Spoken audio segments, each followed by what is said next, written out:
Salam əziz həmkarlar.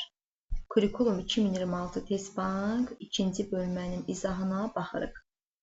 Müəllim şagirdlərə müxtəlif iqlim qurşaqlarında yayılmış bitki növləri haqqında məlumat verir. Müxtəlif iqlim, qurşaqlarında yayılmış bitki növləri və dünya xəritəsi üzərində ekvatorial, mülayim və qütb iqlim zonalarını göstərir. Daha sonra şagirdlərdən bu iqlim qurşaqlarında bitki örtüyünün nə ilə fərqli olduğunu izah etməyi və iqlim amilləri, temperatur, yağıntı, canlıların yayılmasına təsiri barədə nəticə çıxarmağı tapşırır. Baxın, bitki növləri haqqında deyirsə, yəni burada bitkidən danışırsa, bu biologiyadır. Dünya xəritəsi üzərində danışırsa, coğrafiyadır. Temperatur və yağıntı, yəni temperaturdur, yağıntıdır, iqlim amilləri danışırsa, bu da coğrafiyadır. Deməli, biologiya ilə coğrafiyanı biri-biri ilə əlaqələndirdir. Bu nə olur? Fənlər arası. A bəndi. Şagirdə tapşırılır ki, məktəbin həyətində və ya evlərinin yanlarında rast gəlinən iki fərqli bitki növünü seçsinlər.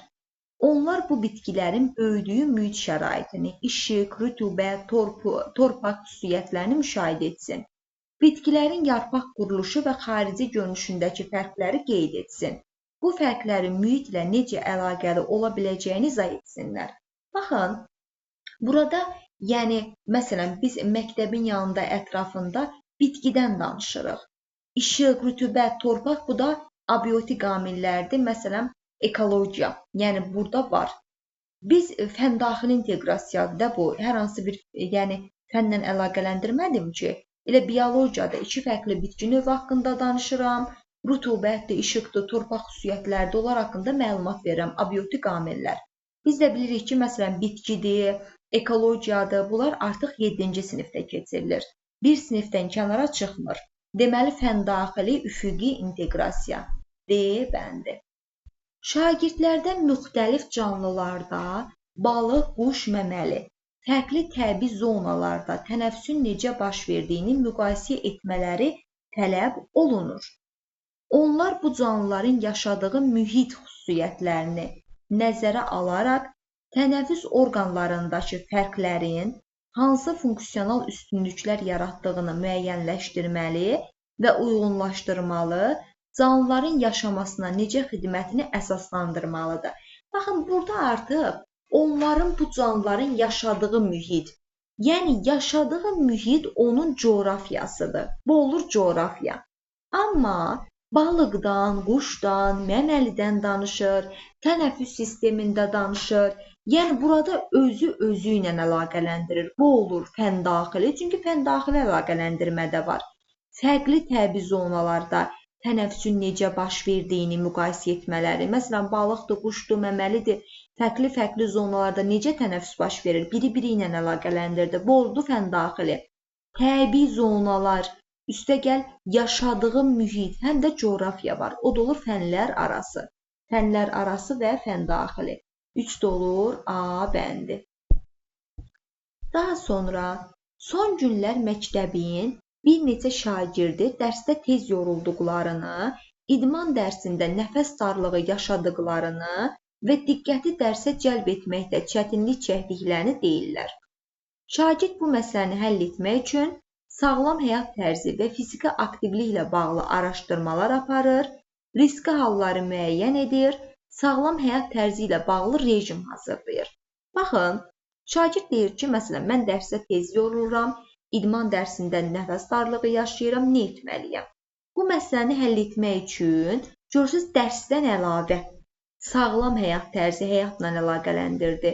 Fiziki aktivliklə bağlı araşdırmalar aparır, dərsdən kənara çıxır.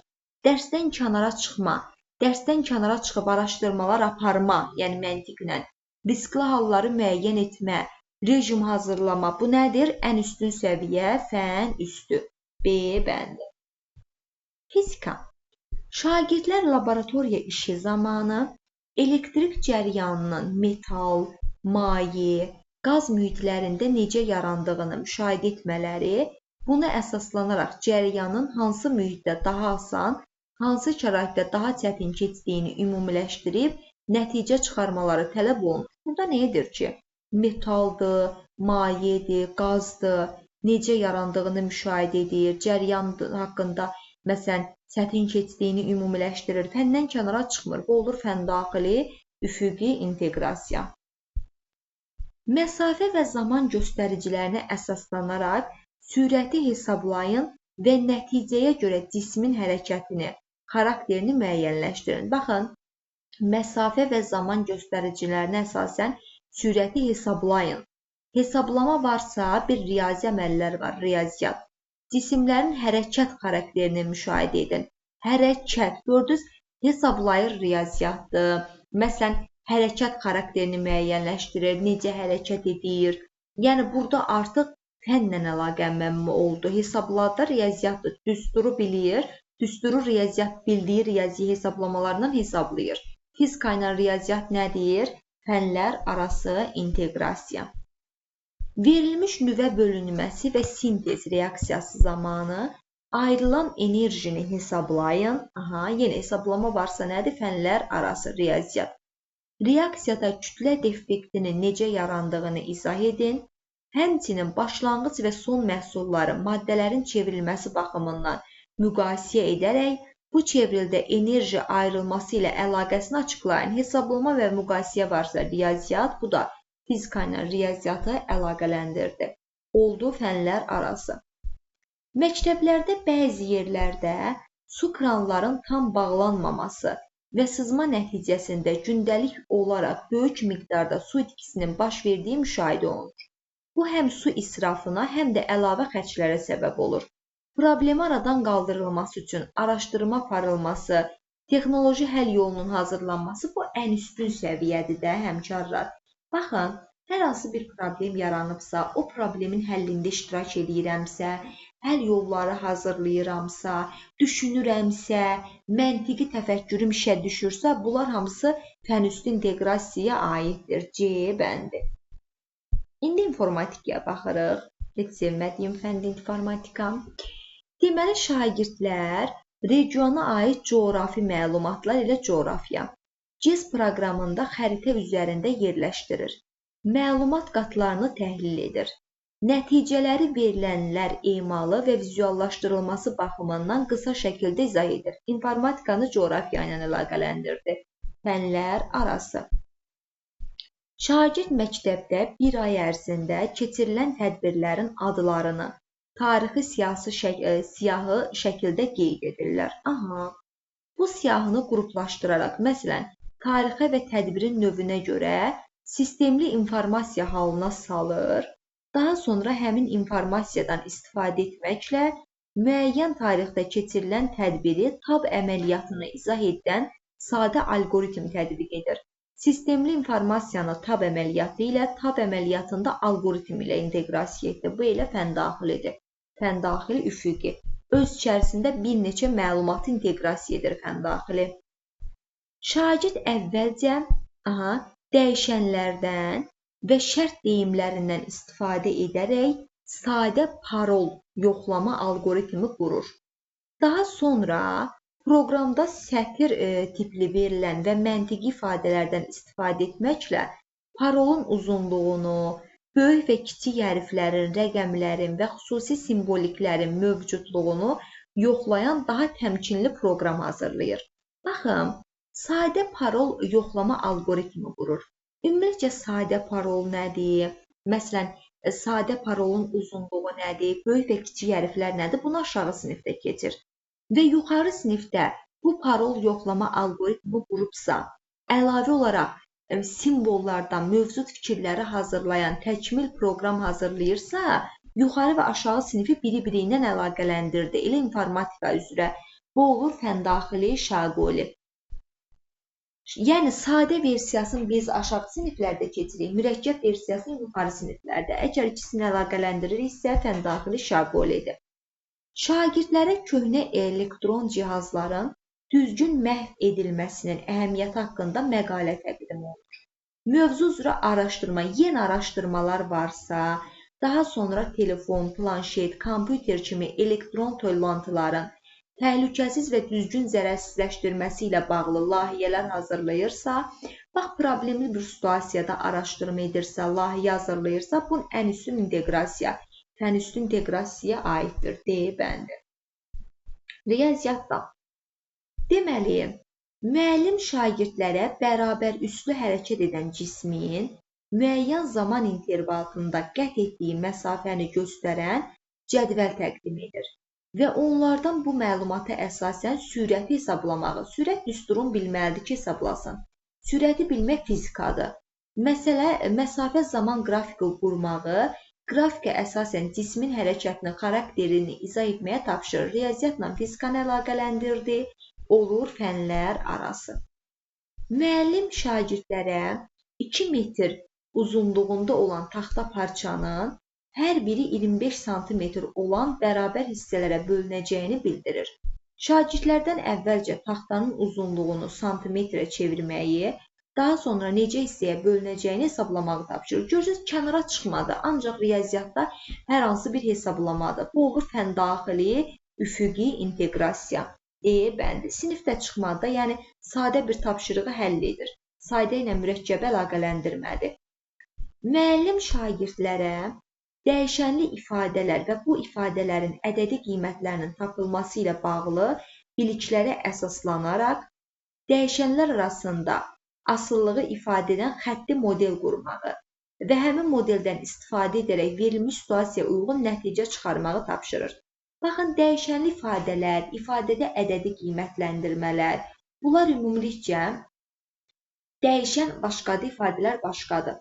Yəni, bu siniflər arasında fərq var. Məsələn, burada müəllim şagirdlərə dəyişənli ifadələr və bu ifadələrin ədədi qiymətlərinin tapılması ilə bağlı biliklərə əsaslanaraq dəyişənlər arasında asılılığı təmin edən sadə xaddi model qurmağı və həmin modeldən istifadə edərək verilmiş situasiyanı uyğun nəticə çıxarmağı tapşırır.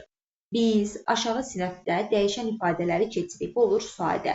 Biz o ifadələrə uyğun model quracaqsa, modeldən nəticə çıxaracaqsa, bu yuxarı sinifə aiddir. Aşağı və yuxarı sinifə əlaqələndirmək fəndaxili şaquli inteqrasiya adlanır.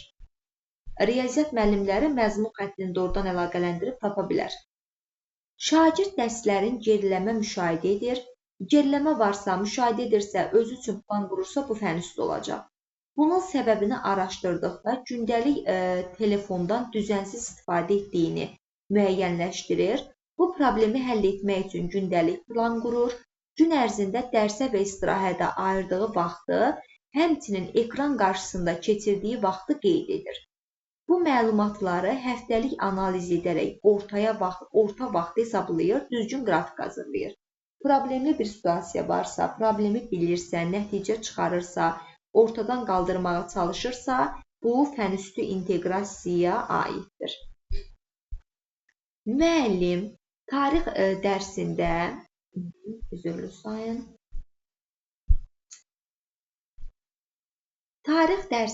müəllim İpək yolunun əhəmiyyətini keçərkən şagirdlərə tacir rolunda çıxış etməyə tapşırır. Onlar marşrut xəttini planlaşdırırlar. Marşrut xətti xəritə varsa coğrafiyadır.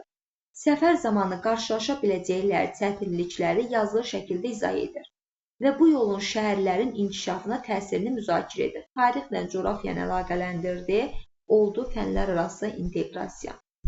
Şagirdə qədim Misirə aid xəritə və qısa mətn təqdim olunur.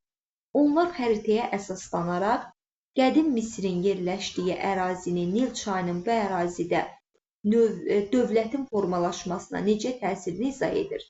Eyni zamanda zamandan istifadə edərək qədim Misirdə mərkəzləşmiş hakimiyyətin yaranması səbəblərini də müəyyənləşdirir. Baxın, burada deyir ki, Misirə aid xəritə və qısa mətn təqdim olunur. Xəritə coğrafiyadır, bunu bildim.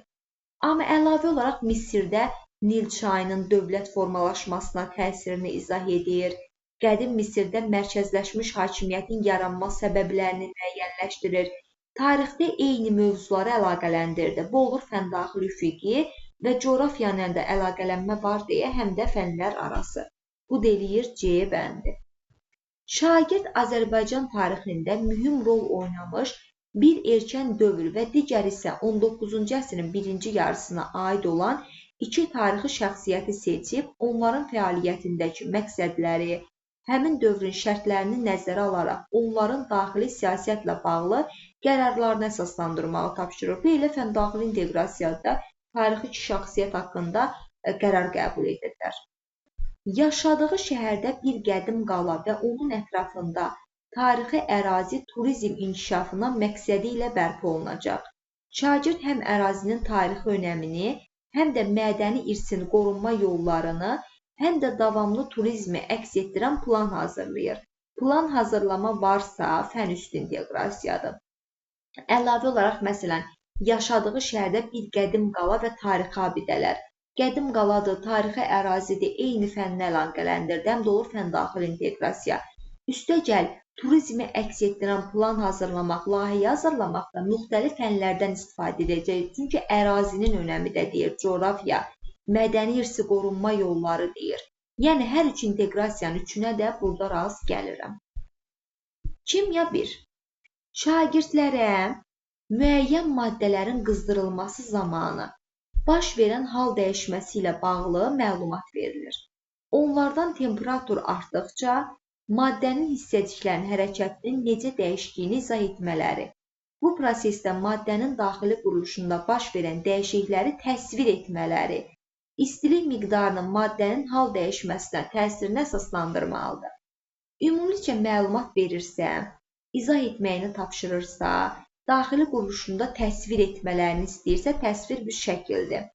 Təsvirinci sənəd və istilik miqdarının maddənin hal dəyişməsinə təsirini əsaslandırırsa, bu olur fənlər arası inteqrasiya. Təsvir etdi, temperatur artdı, maddə hissəcikləri hərəkət etdi, qızdırılması zamanı baş verən hal dəyişməsi.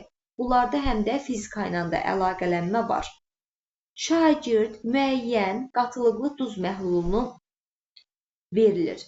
O məhlulun qatılığını hesablamaq, daha sonra su əlavə edildikdə qatılığın necə dəyişəcəyini müəyyənləşdirmək və bu dəyişkənliyin məhlulun kimyəvi xassələrinə necə təsir etdiyini izah etmək tələb olunur. Elə məhluldan danışır da, hər hansı bir inteqrasiyanı əlaqələndirməlidir. Elə mövzuları əlaqələndirir. Bu da olur fəndaxili üfüqi inteqrasiya. Verilmiş maddənin formuluna əsasən onun hansı maddənin sinifə aid olduğunu müəyyən edin. Formula aşağı siniflərdə keçdi. Bu kimyəvi reaksiyanın necə davrandığını izah etmək, həmin reaksiya hansı şəraitdə sürətli, daha səmərəli baş verdiyini əsaslandırmaq da yuxarı siniflərdir. Bu da olur fəndaxili şaquli inteqrasiya. Məktəb həyətində bir hissəsində ağacların yarpaqlarında saralma müşahidə olunur. Şagird torpaq və su nümunələrini analiz edərək səbəbi araşdırır. Ağac varsa, torpaq varsa coğrafiya ilə əlaqələndirir. Bu olur fənlər arası. Üstəgəldə araşdırma aparıb plan tərtib edirsə, dedik plan, layihə tətbiq etmək fən üstüdür. Deməli, fənlər arası və fən üstü, Y bəndi. Coğrafiya. Şagirdlər qədim yaşayış məskənlərinin yerləşdiyi ərazinin xəritəsi təqdim. Ümumilikcə xəritə təqdim olunur. Onlar bu məskənlərin çay vadiləri, düzənliklər və dağətəyi sahələrdə yerləşməsinin səbəblərini araşdırmalı və coğrafi şəraitin həmin ərazilərdə erkən sivilizasiyanın formalaşmasına necə təsir etdiyini izah etmələri, yaşayış məskənləri, yerləşdiyi ərazidir, yaşayış məskənləridir. Özdə qədim insanların, biz bunu harada keçirik? Tarixdə. Tarixlə coğrafiyanı əlaqələndirdi. Bu olur fənlər arası. Məsələn, Azıxantrop, Neandertal, Kromanyon, Sinantrop. Şagirdlərə Azərbaycanın fiziki xəritəsi təqdim olunur. Onlardan ölkənin dağlıq və düzənlik ərazilərini müəyyənləşdirməli, bu ərazilərdə əhalinin məskunlaşmasının niyə fərqli olduğunu izah etmələri tələb olunur. 2 dənə mövzu verildi, ərazi verildi, onu müqayisə etdi. Bu fəndaxili üfüqidir də, kənara çıxmadı. Mövzuları biri-biri ilə əlaqələndirdi. Şagird Azərbaycanın müxtəlif bölgələrində olan küləklərin istiqamətini və sürəti ilə bağlı məlumat təqdim olunur. Onlardan küləyin əsasən hansı ərazilərdə daha güclü əsdiyini müəyyənləşdirməli və bu hava təzyiqi fərqləri necə əlaqəli olduğunu izah etmələri tələb olunur. Bu hər hansı bir əlaqələndirmək yoxdur, elə fənnin daxilidir. Küləkdir, harada yayılır, hansı ərazilərdə yayılır, güclü əsirmi, əsmirmi? Bu fən daxili olur, elə coğrafiyanın daxilində. Təsəvvür edin ki, siz yaşadığınız rayonda son vaxtlar kənd təsərrüfatında məhsuldarlıq azalır. Ərazinin iqlim və torpaq xüsusiyyətlərini nəzərə alaraq bu şəraitə uyğun bitki növləri, bu oldu fənlər arası. Bitki növü varsa, deməli biologiya var. Seçin və yerli əhali üçün uyğun kənd təsərrüfatı üsulları təklif edin. Həm də fən daxili var da, yəni rayonda kənd təsərrüfatı məhsuldarlığı, iqlim və torpaq mövzuları bir-biri ilə əlaqələndirdi. Təklif etdiyiniz üsullarda torpağın münbitliyini, su ehtiyatlarını, ekosistemə təsirlərini izah edir. Ümumilikcə, məntiqlə kənara çıxırsa, torpağın münbitliyidir, kənd təsərrüfatıdır, su ehtiyatlarıdır, özü təklif etdiyiniz üsullar, problem var. Problemi ortadan qaldırmaq üçün üsullar da təklif edirsə, bu ən üstün inteqrasiyadır, fən üstü. Deməli, həm fən üstü, həm fənlər arası, həm fən daxili. Azərbaycan dili. Müəllim şagirdlərdən mətndəki söz birləşmələrini müəyyənləşdirməyi, həmin sözləri cümlədəki nitq hissələrinə görə təhlil etməyi və mətndəki üslub xüsusiyyətlərini izah etməyə tapşırır. Sözdür, təhlildir, nitq hissəsidir, kənara çıxmır. Bu olur fən daxili inteqrasiya. Müəllim şagirdlərin mətndəki əsas fikri müəyyənləşdirməyi, həmin fikri əsaslandırmaq üçün mövzu ilə bağlı qısa yazılı nəticə formalaşdırmağı tapşırır. Yenə kənara çıxmadı, fən daxilidir. Yazı yazdı, əsas fikri əlaqələndirdi. Müəllim şagirdlərə Azərbaycanın təbii bölgələri haqqında mətni oxumağı, işlənmiş terminlərin mənasını izah etməyi, mətndəki məlumatlara əsasında bölgələrdən birini təsvir edən esse yazmağı tapşırır. Baxın, ümumilikcə esse yazırsa, tək Azərbaycan dilindən yox. Məsələn, bölgələri təsvir edən, onun coğrafiyasında axtarmalıdır, belə deyək, biologiyasında axtarmalıdır ki, burada hansı canlılar var, nələr var, hansı zonada yerləşir, fənlər arası inteqrasiya. Üstəgəl də mətni oxudu, işlənmiş terminlərin mənasını izah etdi. Həm də iki dənə mövzu arasında əlaqə qurdu. Bu da olur fən daxili. Deməli, həm fən daxili var, həm fənlər arası var. Şagirdlər məktəbdə plastik tullantıların artmasını müşahidə edirlər. O məsələyə hər kəsin diqqətini çəkməklə problemi həll etmək istəyir. Problemi həll etmək istəyirsə, bu oldu fən üstü. Dəyişiklik səndən başlayır deviz altında maarifləndirici çıxış hazırlayır. Hazırlıq zamanı elmi faktlardan, insanın davranışlarını dəyişməyə təşviq edən təsirli ifadələrdən istifadə edir. Elmi faktlar əlaqələndirdi, həm də fənlər arası inteqrasiya var. Auditoriyanı təqdim edir. Üstəgələk də özündə diqqətini çəkmək üçün maarifləndirici çıxışlar hazırlayır. Həm də Azərbaycan dilini öz-özlüyündə əlaqələndirməlidir ki, esse yazsın. Deməli, fən daxili, fən üstü, fənlər arası, Y bəndi. Daha sonra, şagird bədii naxış hazırlamaq üçün ölçü, simmetriya və təkrarlanma prinsiplərindən istifadə edir. Hazırladığı nümunəni müxtəlif materiallardan istifadə etməklə funksional məhsul hazırlayır. Müxtəlif material varsa, deməli fənlərlə əlaqələndirir. Bu olur fənlər arası.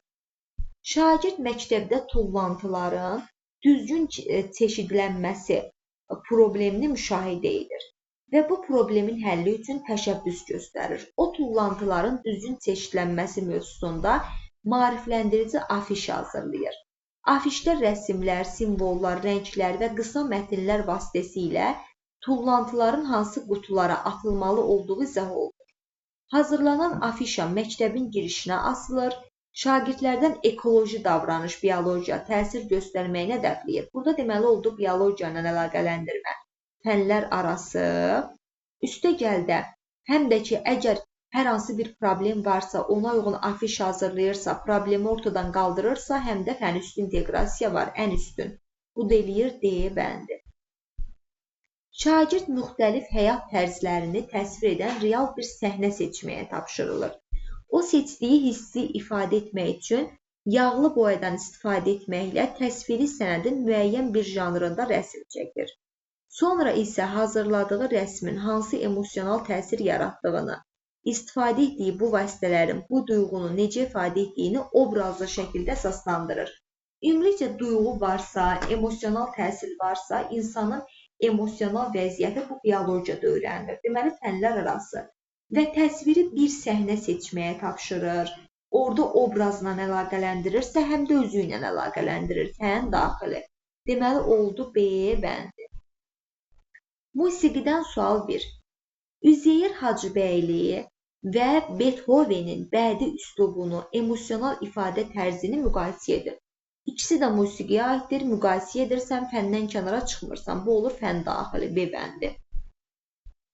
Koroğlu dastanının bir parçasını seçin və operadakı musiqi ilə bu mətnin emosional ideya yaxınlığını müqayisə edin. Operadakı musiqi ilə emosional ideya yaxınlığının hər ikisi musiqiyə aiddir. Bu olur fən daxili. Bəstəkarın ədəbiyyatdakı obrazı ədəbiyyatla əlaqələndirdi musiqini, həm də fənlər arası A bəndi. Fikrət Əmirovun Şur simfonik muğamının sizə yaratdığı emosional hissləri, musiqidə istifadə olunan alətlər, melodiya, bu həm fən daxilidir. Və bu tempin, bu hisslərin yaranmasına necə təsir etdiyini ifadə edən vizual təqdimat hazırla. Təqdimat hazırlama varsam, həm də müxtəlif fənlərdən istifadə edir, həm də fənlər arasıdır. Yəni, essedir, təqdimatdır, bunlar varsa, bilin ki, həm də fənlər arası inteqrasiya var. Evdə istifadə olunan elektrik cihazlarından birinin enerji sərfiyyətini hesablamaq üçün, hesablama varsa, deməli, riyaziyyat var. Məlumatı topla. Bu məlumata əsaslanaraq gündəlik və açıq enerji sərfini və ailə büdcəsinə təsirini müəyyənləşdir. Büdcə, coğrafiya ilə texnologiya, coğrafiya nə idi üzrü hesab edin, riyaziyyatla olur fənlər arası. Mətbəx üçün doğrama lövhəsi hazırlamaq üçün formasını və ölçüsünü seç. Forma və ölçü ikisinin biri-birindən əlaqələndirdi, fən daxili. Hansı materialdan olacağını müəyyənləşdir. Sadə eksizini çəkib təsvirincə sənəd 12 üstünlüyünü qeyd et. Deməli oldu fən daxili ilə fənlər arası. Şagirdlərdən biri sinif otağında stulların bəzilərində boşluq olduğunu görür. O, bu stullardan balaca şagirdlərin də əyləşdikdə yıxıla biləcəyini nəzərə alıb, stulları təmin edir. Və məktəb əşyalarına qarşı məsuliyyətli davranmanın vacibliyini yoldaşlarına bildirmək üçün sinif qapılarına bununla bağlı məktəb əşyaları bizim bircə məsuliyyətimizdir adlı posterlər yaradır. Problem varsa, problemi aradan qaldırmaq üçün hər hansı bir addım atırsa fən üstü. Posterdir, layihə hazırlanmasında həm də müxtəlif elmlərə istinad edir. Bu da olur həm də fənlər arası. Bədənin əyilmə qabiliyyətinin sağlamlığa təsiri haqqında qısa məlumat oxuyub, 3 müxtəlif əyilmə hərəkətini düzgün yerinə yetir. Sən bunu fiziki tərbiyədən oxuyarsan mövzunu və ona uyğun nümunə çəkərsən, kənara çıxmırsan fən daxili.